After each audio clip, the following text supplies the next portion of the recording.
السلام علیکم dear students of class 8، کیسے ہیں آپ سب لوگ؟ امید کرتی ہوں کہ آپ سب خیریت سے ہوں گے اور اللہ تعالیٰ کے حفظ و امان میں ہوں گے۔ ڈیئر اسٹوڈنٹس، 8ویں جماعت کی آسان اردو کی آن لائن کلاس کے لیے میں آپ کو خوش آمدید کہتی ہوں۔ جس سبق کی آج ہم دہرائی کرنے جا رہے ہیں اس کا نام ہے حسن علی افندی۔ اپنی اردو کی کتاب کا صفحہ نمبر 43 کھولیے۔ اس پر ہمیں سبق دیا گیا ہے حسن علی افندی۔ آج ہم پڑھیں گے حسن علی افندی کے بارے میں۔ حسن علی افندی کون ہیں؟ سندھ کے ایک ایسے بزرگ ہیں جنہوں نے مسلمانوں کی بھلائی اور تعلیم کے فروغ کے لیے کام کیا اور بہت اچھے کارنامے سر انجام دیے۔ آئیے ان کے بارے میں پڑھتے ہیں۔ سندھ کے جن بزرگوں نے یہاں مسلمانوں کی بھلائی اور تعلیم کے فروغ کے لیے کام کیا، فروغ کا مطلب بڑھانا، فروغ کے لیے کام کیا، ان میں حسن علی افندی کا نام ہمیشہ روشن رہے گا۔ حسن علی 1830 میں حیدرآباد سندھ کے ایک معزز گھرانے میں پیدا ہوئے۔ معزز، عزت دار۔ والد کا نام میاں محمد احسان آخوند تھا۔ یہ ابھی کم سن ہی تھے، کم سن مطلب کم عمر، کم سن ہی تھے کہ والد وفات پا گئے۔ والد کی وفات کے بعد ان کی پرورش ان کے بڑے بھائی امید علی نے کی۔ بچپن میں قرآن مجید ختم کرنے کے بعد عربی اور فارسی کی تعلیم حاصل کی۔ کچھ دنوں بعد وہ ایک چھوٹے سے قصبے میں 20 روپے ماہوار پر منشی کی حیثیت سے ملازم ہو گئے۔ 20 روپے ماہوار مطلب ماہانہ ان کو 20 روپے ملتے تھے۔ منشی کی حیثیت سے ملازم ہو گئے۔ ملازم ہونے کے بعد انہوں نے انگریزی زبان سیکھنی شروع کر دی اور بہت جلد اس پر عبور حاصل کر لیا۔ عبور کا مطلب مہارت حاصل کر لی۔ کچھ دنوں بعد انہوں نے نوشہر و فیروز کے ڈپٹی کلکٹر کے دفتر میں کلرک کی جگہ مل گئی۔ پھر کراچی آئے اور یہاں ضلع کی عدالت میں سر رشتہ دار اور مترجم مکمل ہوئے۔ مترجم مطلب ترجمہ کرنے والا۔ عدالت سے تعلق کی وجہ سے بہت سے وکیل ان کے دوست بن گئے۔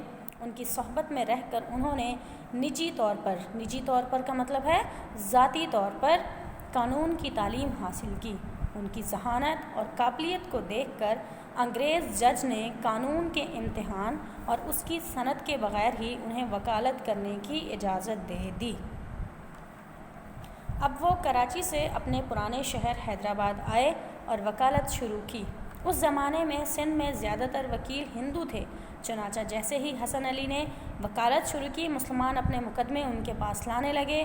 چونکہ محنتی اور ذہین تھے، اسی لیے تھوڑے ہی دنوں میں ان کی شہرت چاروں طرف پھیل گئی۔ وکالت کے ساتھ ساتھ حسن علی ملک اور قوم کی بھلائی کے لیے بھی کام کرتے تھے۔ انہیں تمام مسلمانوں سے سچی ہمدردی اور محبت تھی۔ ترکی اور روس کی جنگ کے زمانے میں انہوں نے ترکوں کی مالی امداد کے لیے چندہ جمع کیا۔ ترکی کی حکومت نے ان کا شکریہ ادا کیا اور افندی کا خطاب اور تمغہ دیا۔ افندی ترکی زبان میں سردار کو کہتے ہیں۔ حسن علی افندی کا سب سے بڑا کارنامہ سندھ مدرسۃ الاسلام کا قائم کرنا ہے۔ اس زمانے میں سندھ کے مسلمانوں کے لیے انگریزی تعلیم کا مناسب انتظام نہ تھا۔ اسکول اور کالج زیادہ تر ہندوؤں کے تھے۔ حسن علی افندی نے سندھ میں مسلمانوں کو جدید تعلیم کی دولت سے مالا مال کرنے کے لیے ایک انجمن بنائی۔ ان کا خیال تھا جب تک مسلمان جدید انگریزی تعلیم حاصل نہ کریں گے، نہ صرف اعلیٰ ملازمتوں کے دروازے ان پر بند رہیں گے بلکہ وہ زندگی کے دوسرے میدانوں میں بھی پیچھے رہ جائیں گے۔ انہوں نے بڑے بڑے نوابوں، رئیسوں اور زمینداروں کو تعلیم کی اہمیت کا احساس دلایا، ان سے چندے لیے اور اس مقصد کے لیے کام شروع کیا۔ آخر 1885 میں کراچی میں سندھ مدرسۃ الاسلام قائم ہوا۔ اس مدرسہ کے ساتھ دور دراز سے آنے والے طلباء کے لیے ہاسٹل بھی قائم کیا گیا۔ بابائے قوم محمد علی جناح نے بھی اس مدرسہ میں تعلیم حاصل کی تھی۔ سندھ کے پہلے مسلمان گورنر الحاج سر غلام حسین ہدایت اللہ بھی یہاں کے طالب علم رہے۔ بعد میں اسی انجمن نے سندھ مسلم کالج اور سندھ لاء کالج بھی قائم کیے۔ آج بھی ہزاروں طلباء ان اداروں میں تعلیم حاصل کر رہے ہیں۔ حسن علی افندی کی محنت اور ان کے اچھے کاموں کو دیکھ کر انگریزی حکومت نے انہیں خان بہادر کا خطاب دیا۔ اب حسن علی افندی کو ترکی کی حکومت نے افندی کا خطاب دیا اور انگریزی حکومت نے انہیں خان بہادر کا خطاب دیا، یعنی کہ ان کے کارنامے، ان کے اچھے کاموں کی وجہ سے دو حکومتوں نے انہیں خطاب دیے۔ حسن علی افندی 20 اگست 1895 کو اس دنیا سے رخصت ہو گئے۔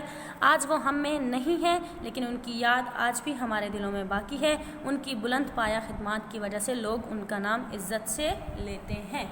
تو جی یہ تھا ہمارا سبق حسن علی افندی۔ حسن علی افندی نے مسلمانوں کی تعلیم و تربیت کے لیے بہت سے کارنامے سر انجام دیے۔ سندھ مدرسۃ الاسلام انجمن بنائی، 1885 میں کراچی میں سندھ مدرسۃ الاسلام قائم کیا۔ اس مدرسے میں بہت سے دور دراز کے طلبہ پڑھتے تھے، ان کے لیے ہاسٹل بھی قائم کیا گیا اور بہت سے ہمارے لیڈر اس مدرسے کے طالب علم رہ چکے ہیں۔ تو حسن علی افندی کو ان کی تعلیمی خدمات کی وجہ سے یاد کیا جاتا ہے۔ ترکی کی حکومت نے انہیں افندی کا خطاب دیا اور انگریزی حکومت نے انہیں خان بہادر کا خطاب دیا، اور آخر میں 20 اگست 1895 کو وہ اس دنیا سے رخصت ہو گئے۔ ڈیئر اسٹوڈنٹس، آپ کا ہوم ورک یہ ہے کہ سبق حسن علی افندی کتاب صفحہ نمبر 43 اور 44 جو ہے اس کی مکمل طریقے سے اچھے طور پر مطالعہ کریں، پڑھائی کریں اور مشکل الفاظ کے معنی اپنی رف کاپی پر لکھیں اور انہیں یاد کریں۔ ملتے ہیں ایک نئی ویڈیو میں مزید سبق کے ساتھ، تب تک کے لیے اللہ حافظ۔